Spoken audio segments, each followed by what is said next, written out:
30 ആളുടെ ശരാശരി ഭാരം 45 kg ആണ്.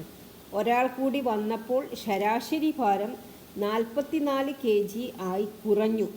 പുതുതായി വന്ന ആളുടെ ഭാരം എന്ത്?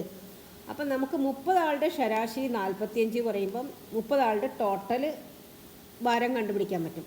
അതേപോലെ ഒരാൾ കൂടി വന്നപ്പോൾ 31 ആളായി. 31 ആളുടെ ശരാശരി 44 പറയുമ്പം ആ ടോട്ടലും കണ്ടുപിടിക്കാൻ പറ്റും. ഈ രണ്ട് ടോട്ടലും കൂടെ മൈനസ് ചെയ്താൽ നമ്മുടെ ആൻസറായി. അപ്പോൾ നമുക്ക് ആദ്യത്തെ ടോട്ടൽ ചെയ്യാം. 30 ആളുടെ ശരാശരി 45 ആണ്. അപ്പോൾ 30 ആളുടെ ടോട്ടൽ പറയുമ്പം 30 × 45. 30 × 45 ഈസ് ഈക്വൽ ടു 0, 3.5 ബാലൻസ് 1, 1350 ആണ്. ഇനി ഒരാൾ കൂടി വന്നു. അപ്പോൾ 31 ആളായി. ശരാശരി ഭാരം 44 കുറഞ്ഞു. ശരാശരി 44. അപ്പോൾ അവരുടെ ടോട്ടൽ 31 × 44 ഈസ് ഈക്വൽ ടു 1364 ആണ്. ഇനി രണ്ട് ടോട്ടലും കൂടെ മൈനസ് ചെയ്താൽ നമ്മുടെ ആൻസറായി.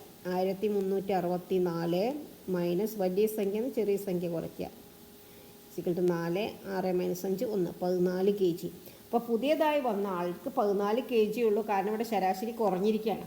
അപ്പോൾ അയാൾ ഭാരം കുറവുള്ള ആളാണ്. അപ്പോൾ പുതിയതായിട്ട് വന്ന ആളുടെ weight is equal to 14 kg. Answer is option A.